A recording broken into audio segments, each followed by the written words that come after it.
देखो अब जो ये 3 सवाल है ना, इन 3 सवाल का आपको ऑर्डर लिख के दे रहा हूँ मैं, आपको ये 3 सवाल का ऑर्डर बस याद रखने हैं। क्लियर है?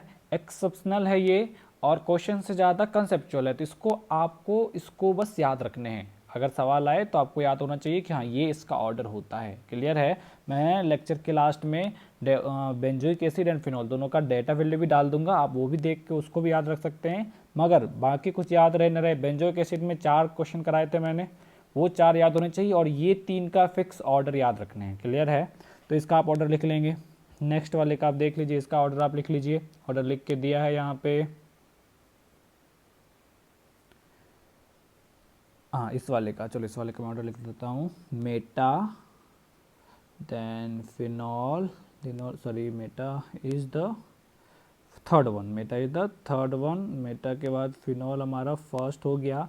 और फिनॉल एंड ऑर्थो वाला जो होता है, इन दोनों की एसिडिक स्ट्रेंथ इक्वल हो जाती है, तो यहाँ पे 2 और फिर लास्ट में जो हमारा पैरा दे रखा है वो पैरा आ जाएगा। करेक्ट है? इसको याद रखना है। ये 3 जो ऑर्डर हैं ये 3 काफ़ी इंपॉर्टेंट हैं, आपको ये 3 को याद रखने हैं। क्लियर है? चलो इसके आगे वाले सवाल पे आओ। अब इस वाले सवाल पे बताओ क्या आएगा आंसर, इसका आंसर बताइए। इससे पहले मैंने आपको ये सवाल दिया था, इसका आंसर बताओ क्या होगा। बेसिकली क्या करना है, इंडक्टिव लगाना है। इंडक्टिव लगाने तो कौन सा आ जाएगा, सेकेंड पहले आएगा, सेकेंड के बाद थर्ड, थर्ड के बाद फोर्थ एंड फोर्थ के बाद first, that will be the correct order. हाँ इसका बताओ। ये पहले सवाल के जैसा है, बताइए क्या आएगा। तो पहले वाले में नो इफेक्ट, फर्स्ट वन देखो,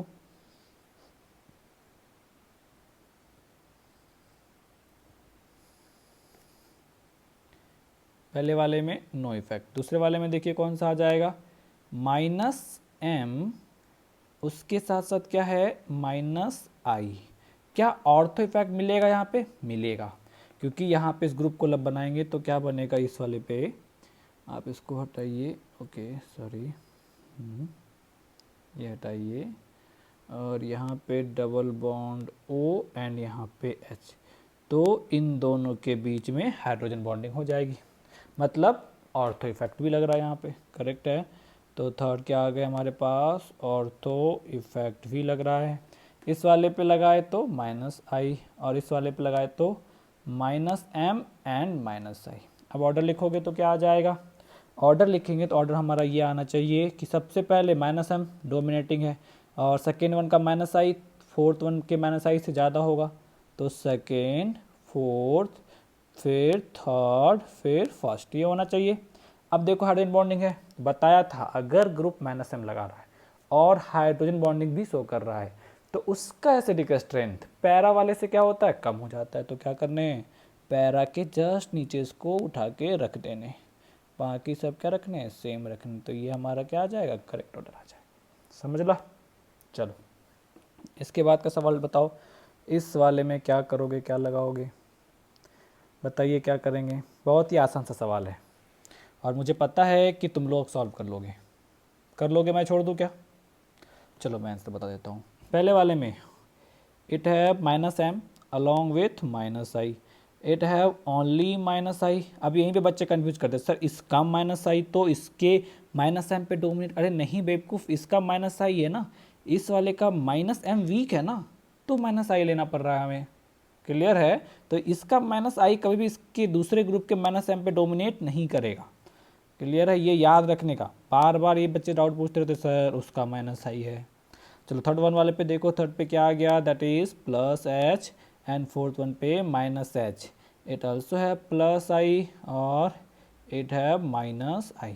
अब देखो पहले वाले का -m, जो भी माइनस इफेक्ट है वो स्टेबिलिटी को क्या करेगा, बढ़ाएगा। तो पहला, दूसरा और फोर्थ वन, ये तीनों क्या करेगा, एसिडिक स्ट्रेंथ को बढ़ाएगा। -m डोमिनेटिंग फैक्टर है तो सबसे ज़्यादा कौन सा हो जाएगा, पहला वाला हो जाएगा। फिर कौन सा हो जाएगा, फिर हमारा -h आ जाएगा, फोर्थ हो जाएगा। फिर कौन सा आ जाएगा, सेकेंड, और +h तो और डिक्रीज क्या होगा, तब लास्ट में, सॉरी थर्ड वन ना, तो लास्ट में थर्ड वन आ जाएगा। करेक्ट है? चलिए इसके बाद ये वाले सवाल को बताइए, इस वाले में क्या होगा? चलो देखो इस सवाल में क्या करने हैं। पहले वाले में देखिए तो इसका प्लस आई लगेगा, इसका प्लस आई प्लस एच ऑपरेट नहीं होगा, इसका माइनस एम एंड माइनस आई लगना चाहिए। करेक्ट है यहाँ पे। दूसरे वाले में देखा तो इसका भी प्लस आई लगेगा एंड प्लस एच। करेक्ट है। दूसरे वाले में दूसरे का भी क्या, इसका क्या लग रहा है? Plus H and plus I. और इस वाले ग्रुप का minus M and minus I. Clear है। बट एक चीज़ देखो, ये जो पहले वाला स्ट्रक्चर है, क्या ये ऑर्थो वाले ऑर्थो SIR इफेक्ट जैसा दिख रहा है? यहाँ पे दो बल्कि ग्रुप के बीच में एक और बल्कि ग्रुप, तो क्या ये इसका इस नाइट्रो ग्रुप का, क्या इस नाइट्रो ग्रुप का बेंजीन के साथ रेजोनेंस पॉसिबल हो पाएगा? क्या नहीं हो पाएगा। तो क्या इसका माइनस एम यहाँ ऑपरेट कर पाएगा? क्या नहीं कर पाएगा। तो क्या ऑपरेट करेगा यहाँ पे? सिर्फ माइनस आई। क्लियर है। अब सेकेंड वाले ग्रुप में माइनस एम ऑपरेट कर रहे हैं, तो अब कौन सा डोमिनेट कराने हैं? तो माइनस एम हमेशा डोमिनेट करेगा प्लस एच पे और माइनस आई पे। करेक्ट है। तो इसके पास क्या, एक माइनस एम ग्रुप है, इसके वजह से इसकी एसिडिक स्ट्रेंथ क्या हो जाएगी? इस वाले से ज़्यादा होगी। क्लियर है। चलो लास्ट वाले सवाल पे आओ। इस वाले बताओ क्या करोगे? इस वाले पे बताइए ऑर्डर क्या होगा। तो यहाँ पे देखिए क्या हो रहे हैं। पहले वाले में ये हमारा हो गया यहाँ पे दो माइनस एम भी कितने आ रहे हैं हमारे पास? दो माइनस एम है। क्लियर है। यहाँ पे कितने हैं? दो माइनस एम है।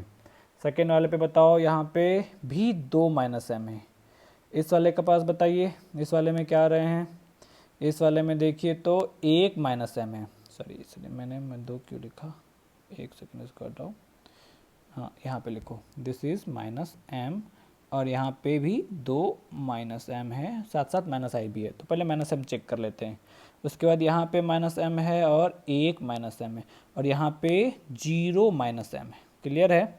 तो देखो पहले और दूसरे में कंपेयर करो, तो पहले और दूसरे में देखेंगे तो माइनस एम दोनों के पास दो दो है, मगर यहाँ पे क्या है, ये ऑर्थो वाला पोजीशन है, हाइड्रोजन बॉन्डिंग शो करेगा। और फिनॉल में अगर माइनस एम के साथ हाइड्रोजन बॉन्डिंग हो रहा है तो वो पैरा वाले से क्या होता है? कम हो जाता है। तो इन दोनों का फैक्टर तो कॉमन आ गया, इसके और इसके वजह से क्या होगा? ये डोमिनेट कर जाएगा सेकेंड वन।